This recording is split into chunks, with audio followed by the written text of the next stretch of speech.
దావీదు కీర్తనలు 23వ అధ్యాయం అండి. దావీదు కీర్తనలు 23వ అధ్యాయం. ఇది మనకి అందరికీ తెలిసినటువంటి అధ్యాయమే కదండి. ఇది ప్రపంచంలోని విశ్వాసి అన్న ప్రతి ఒక్కరికి కూడా తెలిసినటువంటి అధ్యాయము ఈ యొక్క దావీదు కీర్తనలు 23. అంటే దాదాపు చిన్నపిల్లలకి కూడా ప్రతి ఇంట్లో కూడా నేర్పిస్తూ ఉంటారు. యెహోవా నా కాపరి, నాకు లేమి కలగదు అని చెప్పి కంఠస్థం కూడా చేస్తూ ఉంటారు. ఇంకా ఎవరైనా చనిపోయినప్పుడు కూడా ఇదే భాగం చదువుతారు. కాబట్టి ఇది వరల్డ్ వైజ్గా ఇది చాలా ప్రాముఖ్యమైనటువంటి అధ్యాయము, అందరికీ తెలిసినటువంటి అధ్యాయం అన్నమాట. అయితే ఈ అధ్యాయంలో నుంచి దావీదుని గురించి నేను ఎక్కువ మీకు చెప్పాల్సిన పని లేదు. ఎందుకంటే దావీదు అంటే మనకు అందరికీ చాలా ఇష్టం, నాకు ముఖ్యంగా చాలా ఇష్టం. బైబిల్ గ్రంథంలో ఉన్న క్యారెక్టర్లు అన్నిట్లో కూడా ఇది దావీదు అంటే నాకు చాలా ఇష్టం అన్నమాట. ఎంత చెప్పినా కూడా దావీదు గురించి తరగదు అని అనిపిస్తూ ఉంటుంది నాకు. కాబట్టి ఇప్పుడు మీకు ఈ మన 23వ అధ్యాయంలోని ముఖ్యంగా ఏముంటుందమ్మా, యవనస్తులు చెప్పండి, ఏముంటుంది? గొర్రెల గురించి, గొర్రెల కాపరి గురించి ఉంటుంది.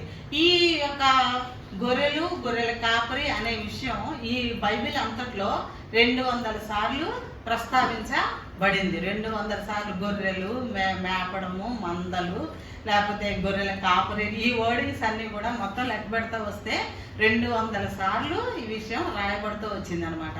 అయితే దేవునికి కూడా ఈ వృత్తి అంటే ఇది చాలా హిస్టారికల్గా ప్రామినెన్స్ ఉన్నటువంటి, ప్రాధాన్యత ఉన్నటువంటి వృత్తి ఇది. మనకి గొర్రెల కాపరి అనగానే మన ఊర్లో గొర్రెల కాపరి గుర్తు రావడానికి కుదరదు. మన గొర్రెలు కూడా మన గొర్రెల్ని మనం గుర్తు చేసుకోవడానికి కుదరదు. ఎలాగంటే ఆస్ట్రేలియా, స్విట్జర్లాండ్, లేకపోతే ఇంకా మధ్య ఆసియా, ఇజ్రాయెల్ కంట్రీ, ఇలాంటి ప్రాంతాలన్నింటిలో కూడా మరి గొర్రెల వృత్తికి చాలా ప్రాముఖ్యత ఉంటూ వచ్చిందనమాట. ఈ దావీదు కూడా మన పితరుల్లోని అవ్వ ఆదాముకి పుట్టినటువంటి హేబేలు ఉన్నాడా? హేబేలు గొర్రెల కాపరి, ఫస్ట్ మ్యాన్, గొర్రెల కాపరిగా ఫస్ట్ ఈ ప్రపంచంలో మొట్టమొదట హేబేలు గొర్రెల కాపరిగా ఉండేవాడు. ఆ తర్వాత అబ్రహాం, మనకందరికీ తెలుసు, అబ్రహాము గొర్రెల కాపరి, ఇస్సాకు గొర్రెల కాపరి, యాకోబు గొర్రెల కాపరి. అంతేకాదండి, గొర్రెల రాహేలు వాళ్ళు కూడా, లేయా వాళ్ళు కూడా ఏం చేస్తూ ఉండేవాళ్ళు? గొర్రెల్ని కాస్తూ ఉండేవాళ్ళు. అంతేకాదు మోషే, మనకు 10 కమాండ్మెంట్స్ తీసుకొచ్చినటువంటి మోషే కూడా ఏం చేసేవాడమ్మా? మిద్యాన్ దేశంలో ఉన్నప్పుడు ఏం కాస్తూ ఉండేవాడు? గొర్రెల్ని కాస్తూ ఉన్నప్పుడే కదా మరి పొదలో నుంచి దేవుడు కనపడి మాట్లాడడం జరిగింది. కాబట్టి దావీదు కూడా గొర్రెల్ని కాసేటటువంటి వృత్తి. మన యేసుక్రీస్తు ప్రభువు కూడా అదిగా పిల్లల మీద రాసి ఉంటుంది. యోహాను సువార్త 10:11 ఏమనుంది? Yesu I am the good shepherd, నేను మంచి గొర్రెల కాపరిని అండి. అక్కడే దానిలోనే ఉంటుంది, గొర్రెల కోసం మంచి కాపరి ఏం చేస్తాడు? ప్రాణం పెడతాడని రాయబడి ఉందన్నమాట. కాబట్టి ఇదంతా మనకు తెలిసి చాలా చాలా చిన్న టాపికే కానీ చాలా ఇంపార్టెంట్ అయినటువంటి టాపిక్ అనమాట. అయితే మనం గొర్రెల గురించి ఇంక మనం అంతగా చెప్పుకుంటూ పోవడానికి ఇది తెలియని విషయం కాదు. అయితే ఇప్పుడు దావీదు ఎంత తెలివైన వ్యక్తి అని నేను నిజంగా ఎక్కడే కూర్చొని నేను దావీదు ప్రతి ఒక్క క్యారెక్టర్ గురించి నేను బాగా ఆలోచన చేస్తా, దాన్ని ధ్యానిస్తా ఉన్నప్పుడు దావీదు నాకు ఎవరితో పోల్చాలనిపిస్తుందంటే ఈ తరంలోనే, అంటే మనకి తెలిసినటువంటి వాళ్ళలో ఐన్స్టైన్ అనేటువంటి సైంటిస్ట్తో నాకు చాలా దగ్గర పోలికలు నాకు అతనితో కనిపిస్తూ ఉన్నాయి. ఐన్స్టైన్ కూడా అంతే.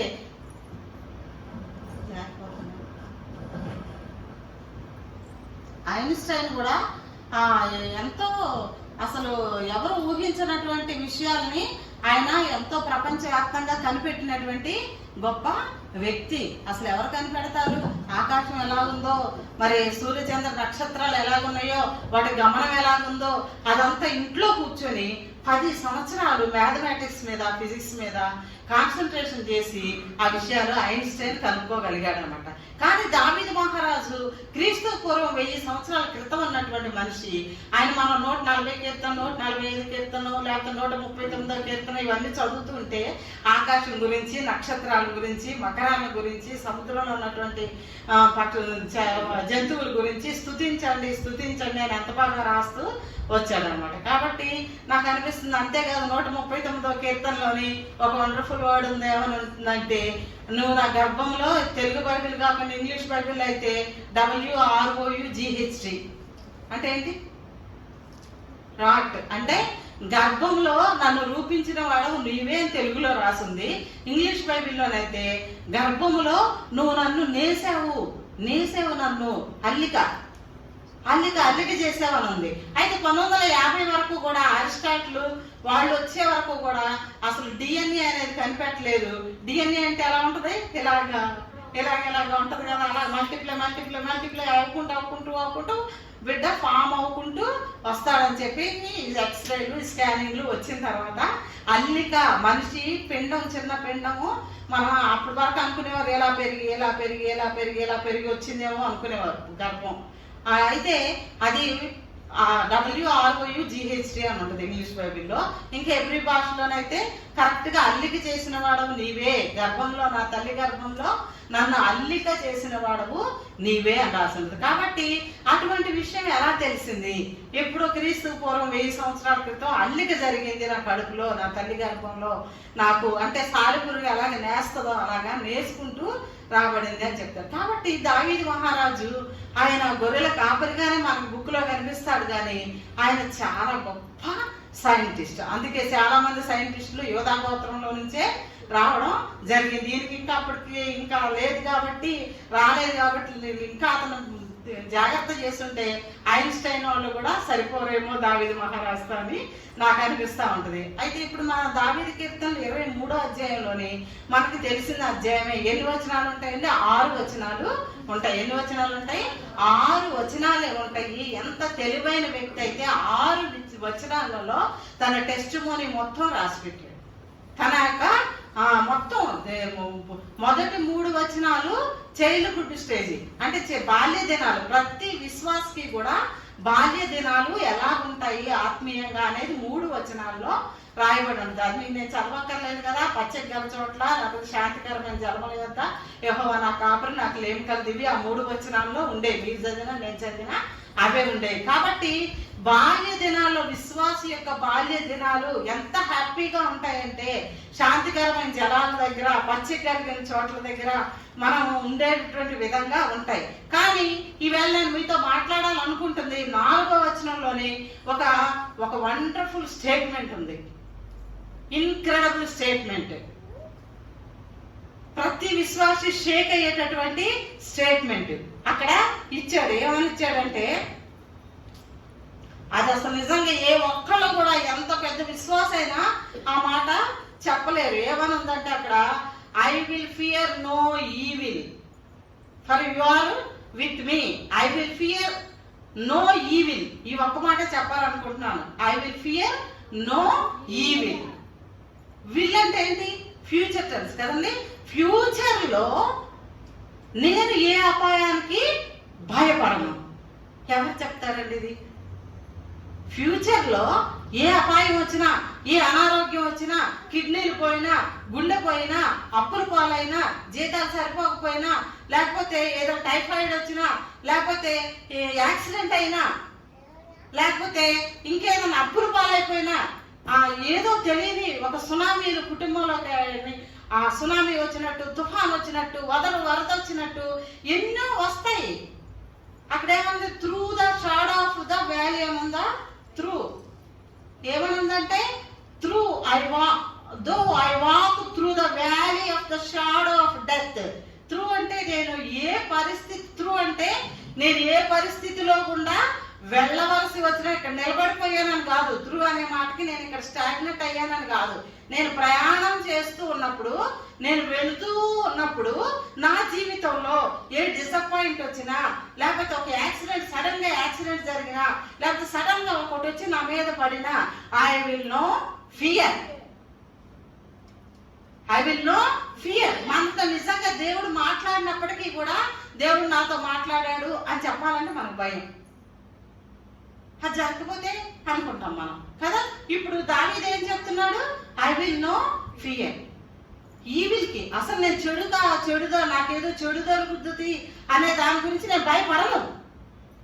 నాకు చెడు జరగదు అంటే లేదు, నాకు జరగదు చెడు, లేకపోతే నాకు ఏదన్నా ఒక ప్రమాదం జరగదు, లేకపోతే నాకు ఏదన్నా కీడు జరగదు అని, లేకపోతే నా మీదకి శత్రువులు వచ్చి నన్ను పట్టుకొని వెళ్ళిపోతారు, నన్ను జైల్లో పడేస్తారు, నన్ను కొడతారు, లేకపోతే ఏదో జరుగుతుంది ఏమి అన్ని ఏది జరిగినప్పటికీ కూడా ఏమంటున్నాడు, నేనెంత మాత్రము భయపడను, ఏ అపాయానికి కూడా నేను భయపడను. ఇది విశ్వాసం ఉండవలసినటువంటి అత్యవసరమైనటువంటి ఇది. ముందు 3 వచనాల్లోనైతే నేను చాలా పచ్చిక కలిగిన చోట్ల ఉన్నాను, శాంతికరమైన జలాలు, అది కాదు నాకు కావాల్సింది.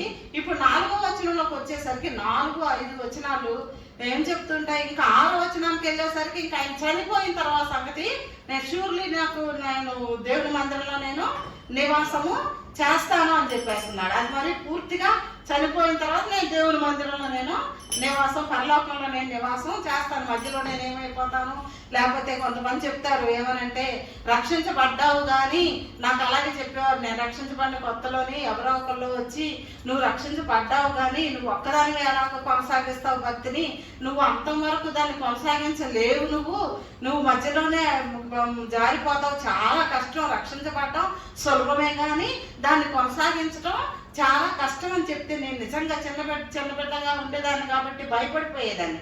అలాగా ఎంతో మంది ఎన్నో భయాలు చెప్తూ ఉంటారు. కానీ దావీదు మహారాజు అయితే ఏమంటున్నాడు, నేను ఏ అపాయం వచ్చినప్పటికీ కూడా నేను భయపడను. ఇటువంటి స్టేట్మెంట్ ఇది ఎవరు ఇవ్వలేరు నాకు తెలిసి. నేను ఎంత అలాంటి భక్తులైనా నేను ఏ అపాయానికి నా భవిష్యత్తులో నేను దేనికి నేను భయపడినాను ఎవరైనా చెప్పగలరండి? అసలు ఎవరు చెప్పలేదు, కానీ అతను చెప్పగలిగాడు. ఎందుకు అలా చెప్తున్నాడు? ఎందుకంటున్నా, నీవు నాకు తోడై ఉందువు, నువ్వు నాకు తోడుగా ఉంటావు అంటున్నాడు. ఇప్పుడు అక్కడికి వెళ్ళాడు. 1 సమూయేలు గ్రంథంలో 17వ అధ్యాయంలో ఎక్కడికి వెళ్ళాడు? అక్కడ అన్నలు యుద్ధం దగ్గర ఉంటే ఫిలిస్తీయుడు ఉన్నాడు కదా, ఎవరు గొలియాతు, ఆయన ఎన్నెన్నో మాటలు చెప్తా ఉంటే అక్కడికి ఎవరు వెళ్ళారు? దావీదు వెళ్ళవలసి వచ్చింది. వాళ్ళ నాన్నగారు అన్నల దగ్గరికి వెళ్ళి పలానాది ఇచ్చిరా అని చెప్తే పలానా దాన్ని ఇవ్వడం కోసమని అక్కడికి వెళ్ళాడు. నేను ఊహించడం ఏంటంటే, నేను ఆలోచిస్తున్నప్పుడు ఎవరైనా మనం ఎక్కడికైనా ఒక మిలిటరీ దగ్గరికి వెళ్ళాలి, లేదా మనం ఎవరినో కలుసుకోవాలని వెళ్ళాలంటే ఎలా ఉన్నవాళ్ళు, ఇప్పుడు ఇతను షెఫర్డ్ బాయ్, ఆయన గొర్రెల కాపరి వస్త్రాలు వేసుకొని ఉన్నాడు, అలా ఆ చెప్పులే ఆ బట్టలే అన్నీ వేసుకొని ఉన్నాడు.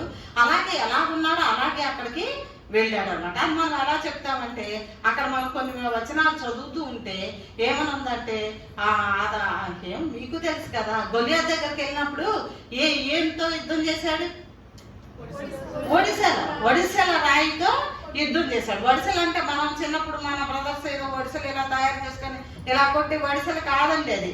ఇప్పుడు అక్కడ ఆ దేశానికి వెళ్ళి చూస్తే ఎలా ఉందంటే, ఒక కర్ర ఉంటది, ఆ కర్రకు ఒక తాడు ఉంటది, కర్ర చివరికి ఒక తాడు ఉండి ఆ తాడు చివర ఒక మూటలాగా ఒక ఉంటది అన్నమాట. దాంట్లో రాయి పెడతారు, రాయి పెట్టి కర్రను ఎలా తిప్పి గురి చూసేలాగా కొడతారు. అది ఇక్కడ స్లింగ్ అని ఉంది కదా, మరి బైబిల్లోని వడిసెల రాయి అని ఉంది. మరి అన్నల దగ్గరికి వెళ్ళేటప్పుడు, ఒక మిలిటరీ ఆర్మీ దగ్గరికి వెళ్ళినప్పుడు ఇతను గొర్రెల కాపరిగా ఎందుకు వెళ్ళాడు? ఆ బట్టలతోనే ఎందుకు వెళ్ళాడు? కాబట్టి అక్కడికి వెళ్ళిన తర్వాత ఏమన్నాడంటే, రాజుగారితో అదే మాట చెప్పాడు, అక్కడ కూడా అదే మాట చెప్పాడు. ఏమని అన్నాడంటే, నేను గొర్రె పిల్లల్ని ఆ సింహం నోట్లో నుంచి, చిరుతుకుల నోట్లో నుంచి నేను బయటికి లాగి రక్షించాను వాటిని, కాబట్టి ఫిలిస్తీన్ చేతిలో నుంచి కూడా నేను కాపాడటానికి నేను చేస్తాను అలాగే అని రాజుతో చెప్పాడు. రాజు అంటే ఎవరు? సౌలుతో చెప్పినప్పుడు, నువ్వు ఒకసారి ఇవన్నీ ఆయుధాలన్నీ వేసుకొని చెప్పేసి కత్తి మొత్తం, డాలు మొత్తం అన్ని, శిరస్త్రాణం అన్ని మొత్తం యుద్ధ కవచాలన్నీ ఇచ్చి గొర్రెల కాపరి బట్టలని పక్కన పెట్టేసి ఇది పట్టుకొని యుద్ధానికి వెళ్ళు, మరి అతను దగ్గర పెద్ద పెద్ద ఆయుధాలు ఉన్నాయి, నువ్వు వెళ్ళానంటే ఇతను ఏం చేశాడు? అన్ని వేసుకున్నాడు. వేసుకున్న తర్వాత ఒక అడుగు కూడా ముందుకి వేయలేక వద్దు, నాకు ఈ బట్టలన్నీ వద్దు, నన్ను దేవుడు ఆ రోజులు కాపాడాడు కదా, అట్టి దేవుడే ఇప్పుడు ఈ రోజును కూడా కాపాడు, నేను నా బట్టలే వేసుకొని వెళ్తానని చెప్పి ఏం చేశాడు? ఆయన బట్టలు ఆయన వేసుకొని వెళ్ళాడు. ఇప్పుడు నేను చెప్పేది ఏంటంటే, ఏంటి ఆయన కాన్ఫిడెన్స్? దావీదు, నేను ఏ అపాయమునకు, మనము మెయిన్ థీమ్ ఏంటంటే ఏ అపాయమునకు భయపడను అని చెప్పడానికి గల కారణం ఏంటో మీకు చెప్తున్నాను. మన జీవితంలో కూడా మనం కూడా ఇది వినిన తర్వాత అయినా, ఇది ధ్యానం చేసిన తర్వాత అయినా మనం కూడా అలాంటి మాట చెప్పగలుగుతాం అని నేను నమ్ముతున్నాను. ఎందుకంటే మనలో విశ్వాసం బలపరచడం కోసమే దేవుడి ఇందులో పరిశుద్ధ లేఖన భాగాలు మన కోసం రాయబడి ఉన్నాయి. మనం ధ్యానం చేసి మనం బలం పొందాలనే దేవుని యొక్క ఉద్దేశం. కాబట్టి యుద్ధానికి వెళ్ళేటప్పుడు ఎలాగెళ్ళాడంటే ఆ ఫిలిస్తీని కొట్టి చంపాడని ఉంది. ప్లస్ ఇంకా ఏమనుందంటే ఎలుగుబంటి నోట్లో నుంచి, నేను చదువుతాను, తర్వాత చదువుతాను, మీరు మిమ్మల్ని కొంచెం ఒకటి అడిగిన తర్వాత చూడండి పిల్లలు, నా వైపు జాగ్రత్తగా చూడండి. ఆ సింహాన్ని ఎలుగుబంటిని ఎలా చంపాడు? ఎలా చంపాడు తెలిసిన సంగతే కదా, చేతులతో కదా. మీరు ఆ మాట చెప్తారని నేను ఎక్స్పెక్ట్ చేశాను, పిల్లలు కాబట్టి మీరు అదే చెప్తారు. కాబట్టి ఇది ఈ అబ్బాయి వయసు ఎంత ఉంటుంది అనుకుంటున్నారు మీరు? ఈ అబ్బాయి ఆ సింహం నోట్లో నుంచి ఆ గొర్రె పిల్లని లాగేటప్పుడు ఈ అబ్బాయి వయసు ఎంత ఉంటుంది? ఎంత ఉంటుంది అంటే చిన్నోడు చిన్నోడు చిన్నోడు చిన్నోడు అని చెప్తున్నారు. నేను ఆలోచించి నేను ధ్యానం చేసిన దాన్ని బట్టి ఏంటంటే ఒక 20 సంవత్సరాలు ఉన్నా కనీసం ఉంటే అని అనుకుంటున్నాను. ఎందుకంటే సౌలు తన కుమార్తెనిచ్చి పెళ్లి చేశాడా లేదా? చేశాడు కదా. పెళ్లి చేసుకునేంత వయసు ఉందా లేదా? అప్పుడు రోజులన్నీ 40 సంవత్సరాలు పెళ్లి చేసుకున్న వేరే సంగతి. కానీ పెళ్లి చేశాడా లేదా? ఈ ఫిలిస్తీన్ ఓడిస్తే నా కూతురు నుంచి పెళ్లి చేస్తానన్నాడు, పెళ్లి కూడా చేశాడు కదా. తర్వాత అధ్యాయం 18 అధ్యాయాలకైతే పెళ్లి చేశాడు. ఇప్పుడు నేను చెప్పేది ఏంటంటే ఇతను సింహం దగ్గరికి ఎలాగెళ్ళాడంటే, అసలు కాపర్ దగ్గర ఇక్కడ ఉండవలసిన ఆయుధాల్లో ప్రాముఖ్యమైనటువంటి ఆయుధం ఏంటంటే, ఇక్కడే ఏమన్నా ఉంటుందంటే 23వ అధ్యాయంలోనైతే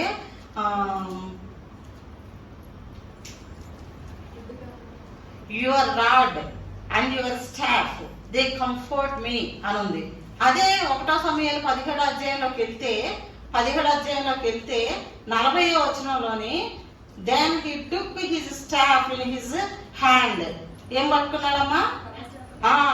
అక్కడ ఒక దుడ్డు కర్ర దండం. మనం 23వ అధ్యాయంలో చెప్తే దుడ్డు కర్ర దండము, ROD రాడ్, STAFF స్టాఫ్. ఆ 2 ఆయుధాలు ఉన్నాయి. ప్లస్ ఇంకోటి ఏముంటుందంటే నడువుకి ఒక షెఫర్డ్ బ్యాగ్ అంటారు, అక్కడే రాసి ఉంటుంది షెఫర్డ్ బ్యాగ్ అని. ఈ వడిసెట్ తీసేటప్పుడు ఎక్కడ నుంచి తీసాడు? ఈ షెఫర్డ్ బ్యాగ్ లో నుంచి ఈ వడిసెట్. దానికి ఒక పౌచ్ ఉంటుంది, చెక్క పౌచ్ ఉంటుంది అనమాట. ఆ పౌచ్ లో ఏముంటాయి? రాళ్ళు ఉంటాయి. కాబట్టి షెఫర్డ్కి ఉండేటటువంటి ఆయుధాలు ఒకటేమో బెల్ట్, ఆ బెల్ట్ కి పౌచ్, దాంట్లో రాళ్ళు, స్లింగ్ అంటే వడిసెల ఉంటది. అది కాక రాడ్ అంటే ఎలా ఉంటదంటే కర్ర, ఇంత ఇంత కర్ర ఉంటది. ఈ చివర మనం మైక్ పట్టుకుంటే ఎలా ఉంటది? ఈ చివర ఎలా ఉంటది? ఇలా గుండ్రంగా ఇలా రౌండ్ గా ఉంటదండి. హుక్ లాగా ఉంటది, అది స్టాఫ్ అంటారు హుక్ని. అయితే ఇలా రౌండ్ గా ఉంటది, ఇలా గట్టిగా ఇలా రౌండ్ గా బలమైనటువంటి కర్ర అనమాట. ఆ దేశంలో, మన దేశంలో తుమ్మ కర్ర ఏదో బలమైన కర్ర అనుకుంటాం కదా, ఆ దేశంలో ఇంత కర్ర వాళ్ళు ఇలా పోటేసుకుంటూ నడుస్తారనమాట. అది పట్టుకొని ఉంటారు ఎప్పుడు, ఎక్కడికి వెళ్ళి. ఇప్పుడు యుద్ధానికి వెళ్ళినా కూడా గొల్లియాతు దానితోనే కొట్టాడు. ఇప్పుడు ఆ సింహము ఎలుగుబంటి వచ్చినప్పుడు కూడా నోటితోని పట్టుకున్నాయి గొర్రె పిల్లని. నోటితో పట్టుకుంటే ఈ రాడ్డు పట్టుకొని నెత్తి మీద ఏం చేశాడు? కొట్టాడు. బద్దలైపోయేలాగా బలంగా ఇది కొట్టాడు. కొట్టగానే నడుస్తుండగా ఆలోచన నోట్లోంచి ఏం చేశాడు? గొర్రె పిల్లని తీసేశాడు, కాపాడు. అప్పుడు చేత కొట్టేసి చంపాడు. కాబట్టి షెఫర్డ్ కొట్టవలసినటువంటి ఆయుధం ఏంటి? రాడ్, స్టాఫ్, తర్వాత బెల్ట్, తర్వాత బ్యాగ్, పౌచ్, ఇవన్నీ కంపల్సరీగా ఉంటాయి. కాబట్టి ఇక్కడ గొర్రెలు కూడా ఏం చేస్తాయంటే నడుస్తూ ఉన్నప్పుడు గొర్రెలకు అసలు ఏమీ తెలియదు. మీకు అందరికీ తెలిసిన విషయం, దాన్ని నేను పర్టికులర్ గా నేనేమి చెప్పక్కర్లేదు. గొర్రెలు ఏమో ఎటువంటివి? అమాయకమైనటువంటి గొర్రెలు. వాటి గురించి అవి కేర్ తీసుకోవడం కూడా వాటికి తెలియదు, తప్పించుకోవడం కూడా వాటికి తెలియదు. పోనీ ఏదైనా మురికి అంటిందనుకో, ఆ మురికిని తీసేసుకోవడం వచ్చా వాటికి తెలియదు. పోనీ ఈగలు కానీ దోమలు కానీ వాటి గొర్రె బొచ్చు కదా, మన గొర్రెలా కాదు, మరి ఇతర దేశాలు ఊరు వచ్చేటటువంటి గొర్రెలు కదా, ఇలా బొజ్జుగా ఉంటాయి, తల ఎంత చిన్నగా ఉంటుంది, బాడీ అంతా ఇలాగా పెద్దగా ఉండి ఊలు ఉంటుంది ఫుల్గాని. అందులోకి దోమలు వెళ్ళినా ఈగలు వెళ్ళినా లేకపోతే ఏమైనా ఇన్సెక్ట్లు వెళ్ళినా అవి తీయడం వస్తుందా వాటికి? అవి ఇంకేం చేస్తాయంటే ఏమీ తినకుండా ఏమి తాగకుండా అలాగా నుంచొని చూస్తాయన్నమాట. వాళ్ళు ఎలా తీసుకోవాలో తెలియక తల మీద, కంట్లోని, చెవుల మీద ఏమైనా వాడుతున్నా కూడా వాటికి ఏమి తీసుకోవడం అనేది, వాటి నుంచి కాపాడుకోవడం అనేది గొర్రెలకి ఏమి రాదు. అందుకని నూనెతో నా తల అంటి ఉన్నావు అని అన్నాడు. గొర్రె పిల్ల చెప్తున్న మాటలాగా అక్కడ చెప్తున్నాడు. నూనె, ఆలివ్ ఆయిల్ సమృద్ధిగా దొరుకుతుంది, మనకు కొబ్బరి నూనె దొరికినట్టే. ఆ గొర్రెల కాపర్ల దగ్గర ఆలివ్ ఆయిల్ బాటిల్ కూడా ఖచ్చితంగా ఉంటదన్నమాట. ఆ ఆయిల్ తోని అది ఒళ్ళంతా ఏం చేస్తారా, గొర్రె బొచ్చంతా కూడా ఆయిల్ తీసుకొని రాస్తారు. రాసినప్పుడు ఈ యొక్క పురుగులకి, వీటికి, ఇన్సెక్ట్ కి ఆ వాసన వాటికి పడక అవి దూరంగా వెళ్ళిపోతా ఉంటాయి అన్నమాట. కాబట్టి గొర్రెలు అంటే అసలు వాటి గురించి వాటికి ఏమీ తెలియదు. అలా ఉండాలని కోరుకుంటున్నాడు దేవుడు. మన గురించి మనకి ఏమీ తెలియాల్సిన పని లేదు. కాబట్టి అలాంటి పరిస్థితుల్లో మరి గొర్రె మనకు భయం లేకుండా ఎలా ఉండగలుగుతుంది అంటే, కాపరి యొక్క ఉనికి, కాపరి యొక్క ఇప్పుడు వర్షం వస్తుంది అనుకోండి, వర్షం వస్తున్నప్పుడు మనకి ఆ మబ్బులు పట్టడము, లేకపోతే గాలి దుమారం లేవడము, లేకపోతే ఒక రకమైన స్మెల్ రావడము, ఈ వర్షానికి సూచనగా మనం ఏం చేస్తాం, గుర్తిస్తాం. వర్షం రాబోతుంది అని బట్టలన్నీ, ఆరబెట్టిన బట్టలు అన్ని మనం తీసేసుకోవడానికి రెడీ అయిపోతాం. అదే విధంగా ఈ యొక్క గొర్రెలు ఏం చేస్తాయంటే, కాపరి నాతోనే ఉన్నాడు, కాపరి యొక్క నడక, సౌండ్ కనిపెడతాయి. అంతేకాకుండా వాడి ముఖ్యంగా కనిపెట్టేది ఏంటంటే రాడ్. అతను ఇలా కోటేసుకుంటూ నడుస్తాడు కదా, కోటేసుకుంటూ అంటే ఇలాగా కర్రని ఆంచుకుంటూ నడుస్తూ ఉంటాడు కదా, ఆ ఆంచే సౌండ్ అది చెవులకు అలవాటు అయిపోద్ది అనమాట. ఆహా, రాడ్ శబ్దం తీసే, రాడ్ శబ్దం వింత వినబడుతుంది. కాబట్టి కాపరి ఎక్కడున్నాడు? కాపరి నాకు సమీపంలోనే ఉన్నాడు, నాకు భయం లేదు. కాబట్టి నేను ఇప్పుడు డార్క్నెస్ త్రూ ద వ్యాలీ అంటే మరణ గడాంధకారపు లోయలలో నేను సంచరించినను ఏ అపాయమునకు భయపడను. గాఢాంధకారపు లోయలను మన తెలుగు ఉందా, valley of the shadow of death అని ఉంది ఇంగ్లీష్ లో. అయితే మరణం అనేటటువంటి ఛాయలు మన మీద పడినప్పటికీ కూడా, అంటే ఈ గొర్రెలు ఏంటంటే ఆ లోయలో నడుస్తూ ఉంటాయి. ఇజ్రాయెల్ కంట్రీలోని పచ్చిక చాలా ఎకరాల కొలది బాగా మేత భూములు ఉంటాయి. మనం ఏస్కేల్ గ్రంథం చూస్తే, ఏస్కేల్ గ్రంథం 34వ అధ్యాయంలో తీయక్కర్లేదు కదండి, చాలు 34వ అధ్యాయంలోకి వెళ్తే ఇస్రాయెల్ దేశంలోని మంచి మేత కలిగినటువంటి భూమిలో నేను నా గొర్రెలను మేపుతాను అని చెప్పి రాయబడి ఉంది. కాబట్టి ఇజ్రాయెల్ దేశంలోని, లేకపోతే ఆస్ట్రేలియా దేశంలోని, లేకపోతే స్విట్జర్లాండ్ దేశంలోని, లేకపోతే ఎన్నో దేశాల్లోని అలా మేత భూములు, చాలా విస్తారమైన ల్యాండ్ ఉంటుంది అనమాట. ఆ ల్యాండ్ లోకి వెళ్ళాలంటే కొన్ని లోయల్లో నుంచి ప్రయాణం చేయాలి, తప్పనిసరిగా చేయాలి. ఆ మేత కావాలి, అది శ్రేష్టమైన మేత. ఎందుకంటే బండ సందుల్లో నుంచి వచ్చేటటువంటి గడ్డి, ఆ మేత చాలా బలమైంది.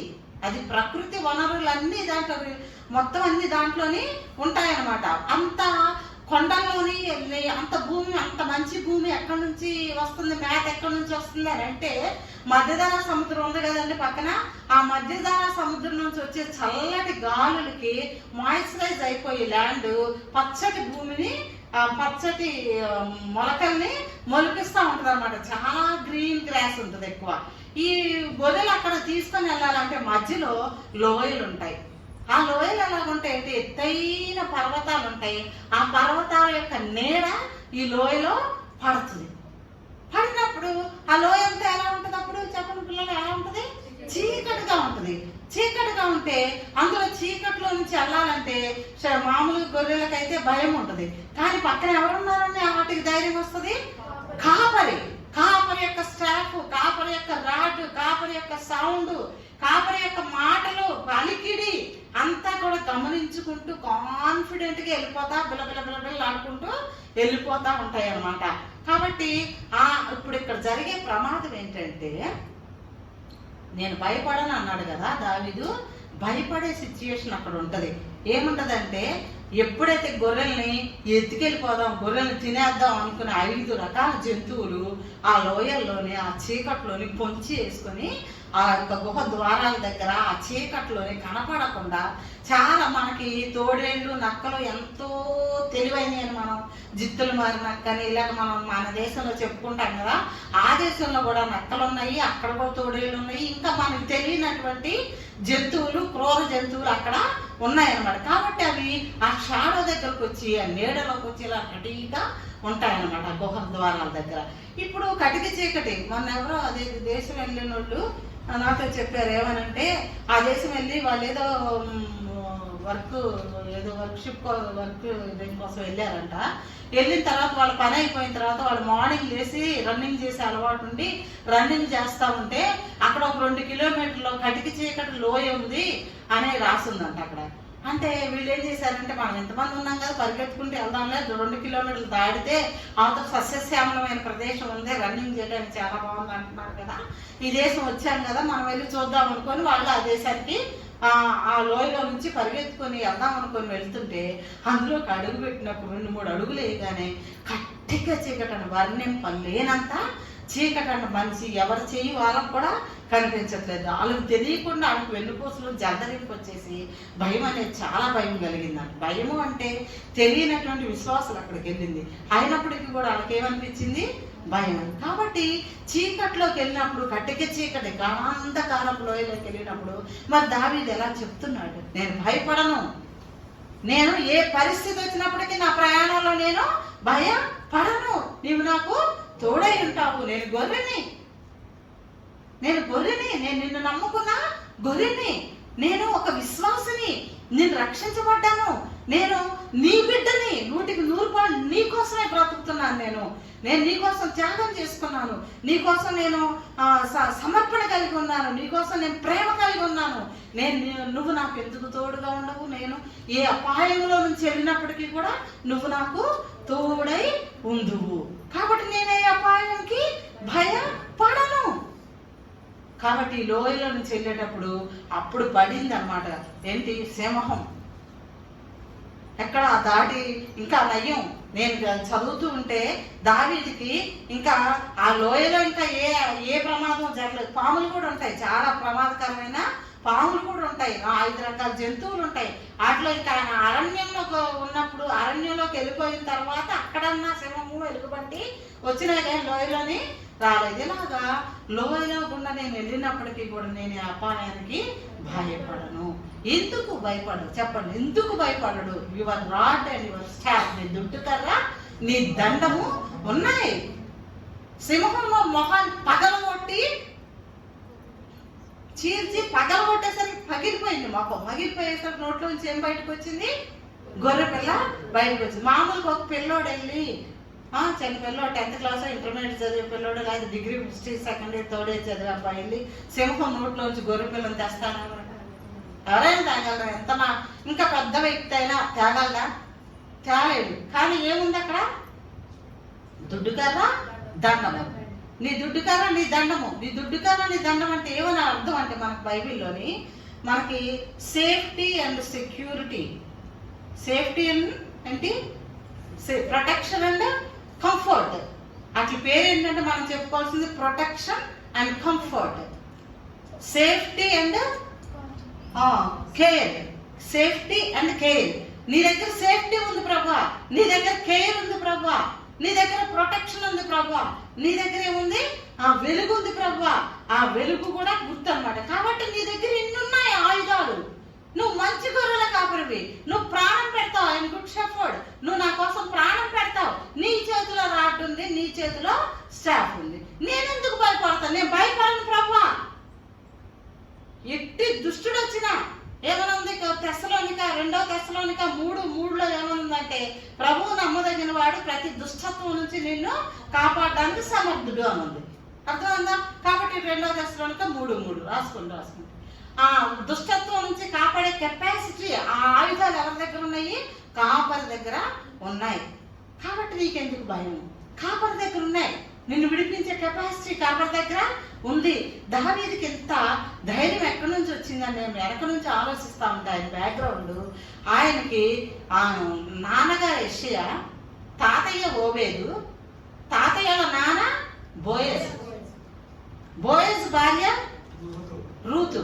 ఎటువంటి డెడికేషన్ ఉంది ఆమెకి, ఎటువంటి డిటర్మినేషన్ ఉంది? అది ఎక్కడ పోతుంది? ఈ 16 తరాల వరకు మన జీన్స్ వస్తాయి అని అంటారు కదా, ఆమెలో ఉన్నటువంటి ఏముంది? అలాంటి డిటర్మినేషన్ చేసుకునేటటువంటి స్వభావం ఉంది. బోయజ్ ఏమో తక్కువ, మన వృత్తి గ్రంథాలకు వెళ్తే బోయజ్ ఏమో తక్కువ ఉన్నాడా?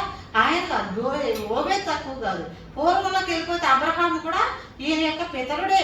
కాబట్టి వీళ్ళందరినీ కూడా కాన్ఫిడెన్స్. పైగా ఈ గొర్రెలు కాసేటప్పుడు ఈ రాడ్ ఎంత ఉపయోగమో ఈ గొర్రెకి, ఈ యొక్క దుడ్డుకర దండం అనేవి ఈ గొర్రెలకి ఎంత ధైర్యాన్ని ఇస్తున్నాయో, ఎంత బలంగా సంతోషంగా ఉన్నాయో అవి. వీటిని బట్టి ఆ గొర్రెలు క్యాలిక్యులేట్ చేసుకుంటున్నాడు, కంపేర్ చేసుకొని. కాబట్టి నా దేవుడు నువ్వు మంచి గొర్రెల కాపరివి, నా కోసం ప్రాణం పెట్టడానికి వెనక తీయనటువంటి వాడివి, నువ్వు మంచి గొర్రెల కాపరి. నీ చేతిలో ఏముంది? దుడ్డుగా ఉంది. నీ చేతిలో ఏముంది? దండం ఉంది. ఇప్పుడు నన్ను ఎవరేం చేస్తారు?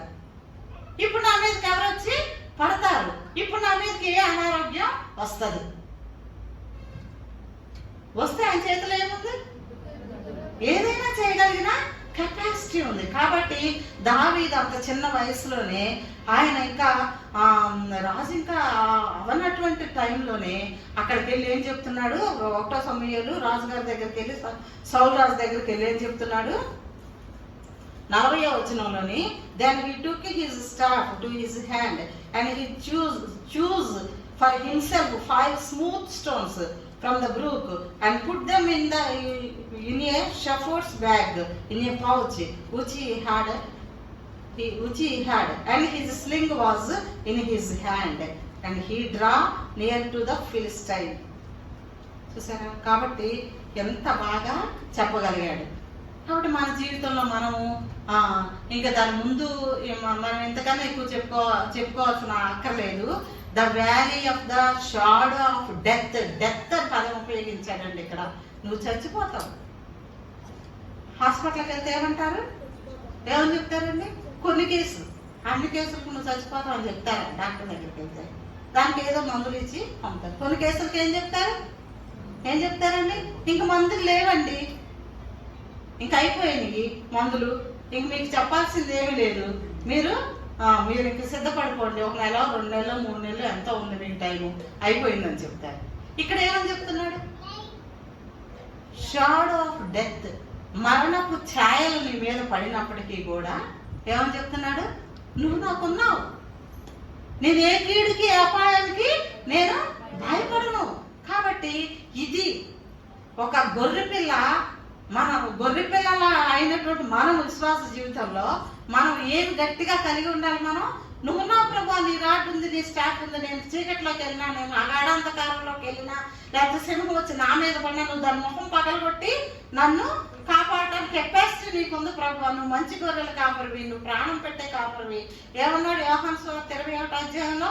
గొర్రెలు అంటే చెప్తున్నారు 21వ అధ్యాయం లాస్ట్ అధ్యాయం అంటే గుర్తొస్తుంది మీకు. యోహాను సువార్తలో పేతురుతో అంటున్నాడు, పేతురు నువ్వు నన్ను ప్రేమిస్తున్నావా అన్నాడు. అంటే అవును ప్రభు, నేను నిన్ను ప్రేమిస్తున్నాను, అయితే నువ్వు నా గొర్రె పిల్లలు నా గొర్రెల మేపు అన్నాడు. అంటే తర్వాత మళ్ళీ కొంచెంసేపు అయిన తర్వాత, పేతురు నువ్వు నన్ను ప్రేమిస్తున్నావా అంటే ప్రేమిస్తున్నాను ప్రభా అన్నాడు. అంటే మళ్ళీ ఏమన్నాడు? నువ్వు ఇందాక గొర్రెలను మేపమన్నాడు, తర్వాత గొర్రె పిల్లల్ని కాయమన్నాడు. తర్వాత 3వసారి మళ్ళీ ప్రశ్న వేశాడు, పేతురు నువ్వు నన్ను ప్రేమిస్తున్నావా అన్నాడు. అంటే ఆయన కోపం వచ్చి చికాకు వచ్చేసింది. చికాకు వచ్చి ఏమన్నాడు? నీకే తెలుసు ప్రభా నేను ప్రేమిస్తున్నానో లేదా అన్నాడు. అప్పుడు కూడా ఏమని చెప్పాడు? నా గొర్రె పిల్లల్ని కాయమన్నాడు. కాబట్టి గొర్రె అంటే ఎంత ఇంట్రెస్ట్ దేవుడికి, గొర్రెను కాయడం అంటే ఎంత జాగ్రత్త. గొర్రె అంటే నువ్వు నేను. కాబట్టి ఈ 4వ వచనంలోని మీరు కంటకైపోవాలి. మన గాఢాంధకారపు అదే కదా ఉందో తెలుగులో, గాఢాంధకారపు లోయలో నేను సంచరించిన ఏ అపాయమునకు భయపడేది లేదు. ఎందుకు?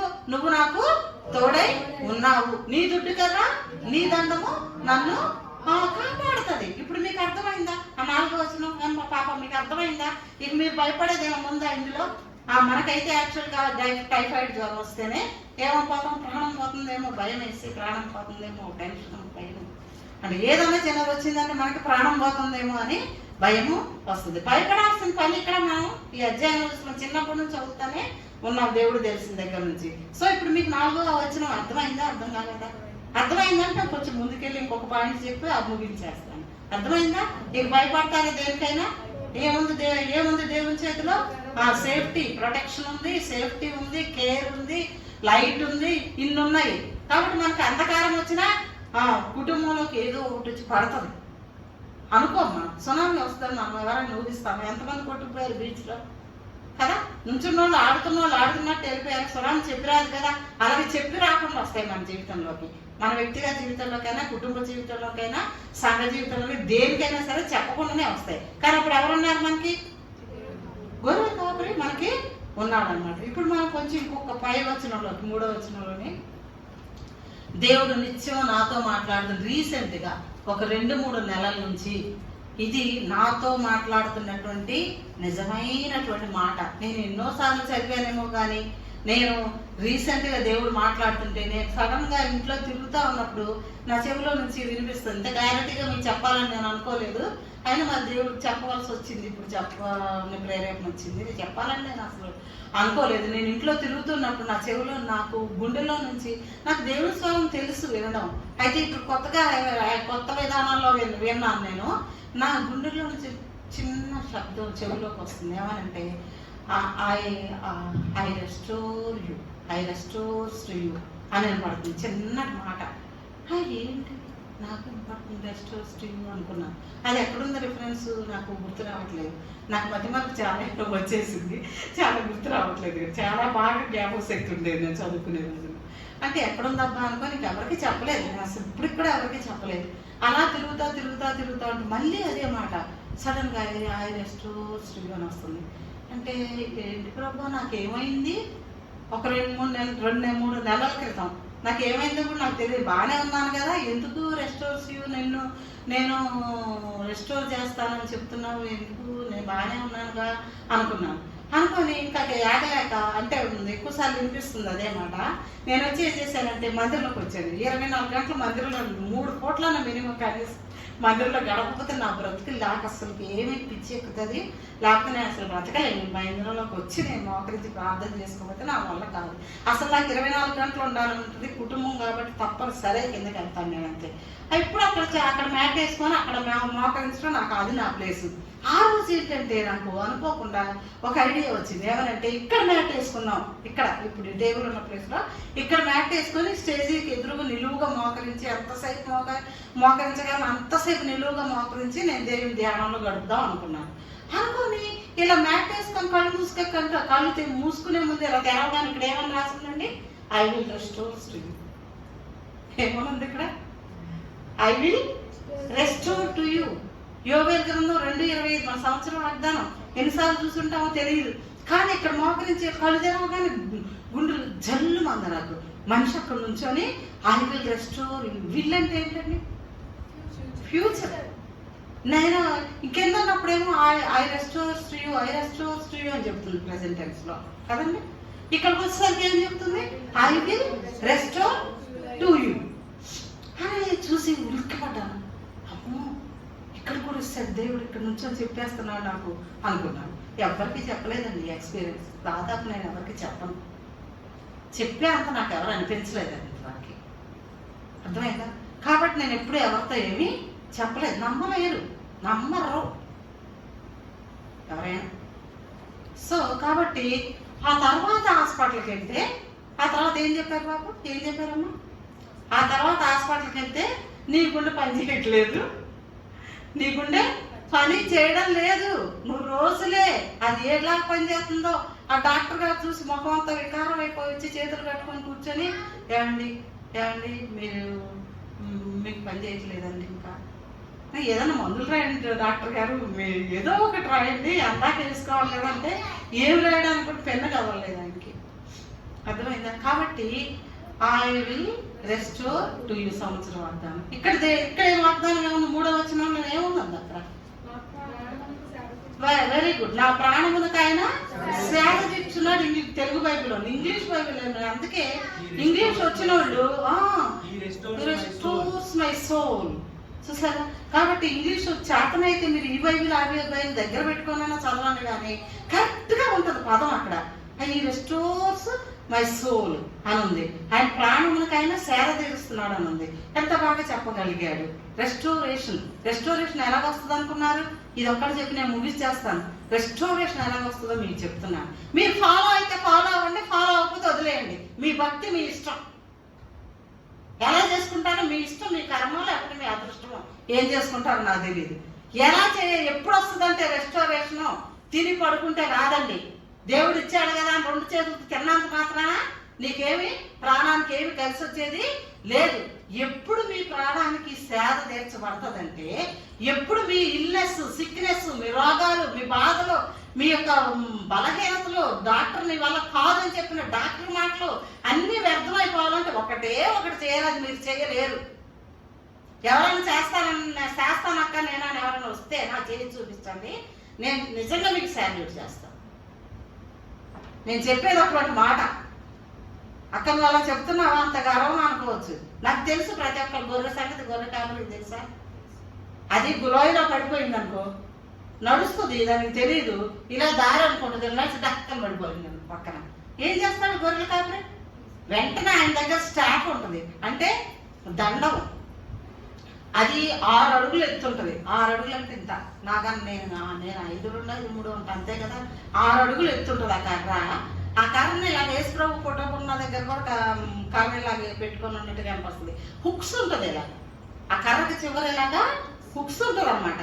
ఆ లోయలో పడిపోతే దాన్ని కర్రకి అడుగు వేసి పొట్ట దగ్గర నుంచి నెమ్మదిగా అంచుల మీద నుంచి పైకి లాగి మెడ పట్టుకొని పైకి ఇలాగా ఎత్తుకుంటాడు. అది భయపడిపోయిందేమోనని ఇలాగ ఎత్తుకున్న దాన్ని ఇలా సవరదీసి కింద నుంచోబెట్టి భయపడద్దు అని చెప్పి నడిపించేంత వరకు తోడుగా ఉండి నడిపిస్తాడు. అర్థమైందా?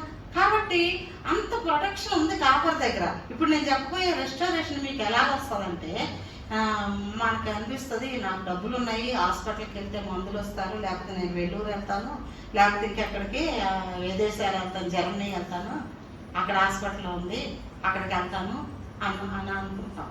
కానీ రెస్టోరేషన్ కావాలంటే డిసిప్లైన్, సెల్ఫ్ డిసిప్లైన్ అవసరం. డిసిప్లైన్ అంటే దేవునికి ఇచ్చే స్థానం, దేవునికి ఇచ్చే ప్రాముఖ్యత, దేవునికి చేసే ఆరాధన, దేవునితో కనీసం 6 అవర్స్.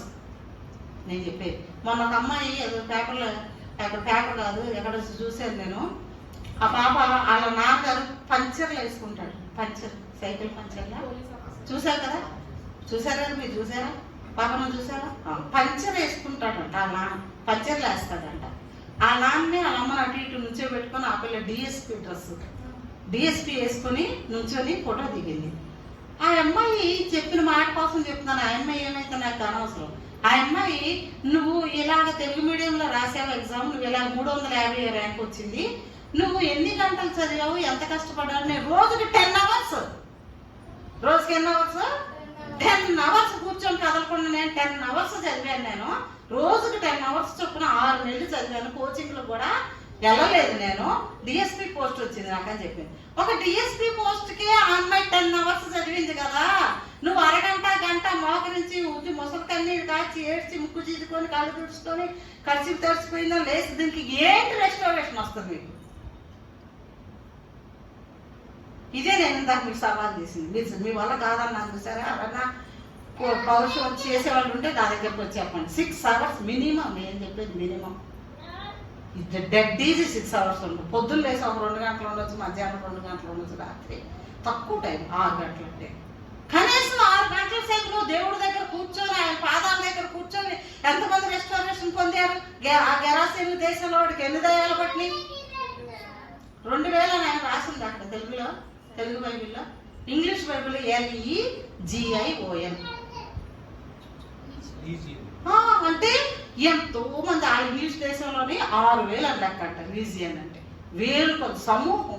ఇప్పుడు ఏదైనా ప్రైమ్ మినిస్టర్ వచ్చాడు, ఎవరైనా వచ్చారంటే ఎంతమంది వెళ్తారండి? 2,000 వెళ్తారా? ఎంతో సమూహం వెళ్తుంది. అలా సమూహం పట్టింది అతనికి.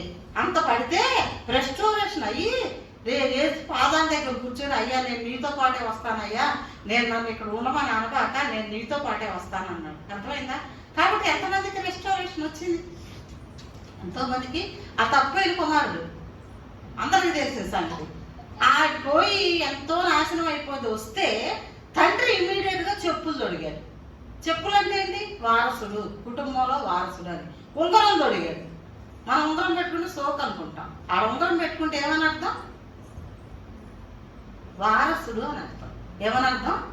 వారసుడు. వారసత్వం ఇచ్చాను. చెప్పులు తొడిగాడు, ఉంగరం పెట్టాడు, ప్రశస్త వస్త్రం కూడా పెట్టేశాడు. అంటే నీకు రెస్టోరేషన్, మళ్ళీ నువ్వు తిరిగి కుమారుడివే, నిధి నీకు వచ్చేసింది అని చెప్పడం. అలా చెప్పుకుంటూ పోతాను. కాబట్టి I restores to you, I restore to my soul, I will restore to you. మిడతలు, పసర పురుగులు, గొంగళ పురుగులు తినేసిన పంటంతా నేను తిరిగి నీకు ఇస్తాను. ఎప్పుడు ఒక అరగంట, పావు గంట, లేకపోతే ఏదో ఒక గంట, లేకపోతే ఏదో చేసుకొని నేను చేసుకున్నాను అనేది కుదరదండి. కుదరదు అసలు. అది మాట్లాడాలి దేవుడితో. మోషే ఎంతసేపు ఉన్నారు కొండ మీద? మీకు టైం ఎలా తెలుస్తుంది అసలుకి? దేవుడి దగ్గర కూర్చున్న 40 దినాలు అని తెలుసా ఆయనకి? ఏమన్నా మోషే తెలిసినవి ఏంటి? 40 పగలు 40 రాత్రులు అయినాయి అని తెలిసిందా? ఏమీ తెలియదు. ఆయన మాట్లాడుతున్నాడు, వింటున్నాడు. అది అగ్నిపర్వం వెలుగు ఉంది. ఎలా జరుగుతుంది మీకు ఇంతసేపు అంతసేపు అని? కాబట్టి రెస్టోరేషన్ కావాలంటే, నీ జబ్బు నయం అవ్వాలంటే, నీ రోగం కుదరపడాలంటే, నువ్వు ఆ మందులు, ఈ మందులు, ఈ బ్లడ్ టెస్టులు, ఆ బ్లడ్ టెస్టులు, ఆ టెస్టులు, ఈ టెస్టులు, ఈ డాక్టర్, ఆ డాక్టర్, ఆ ల్యాబు, ఈ ల్యాబు అస్సలు దండం.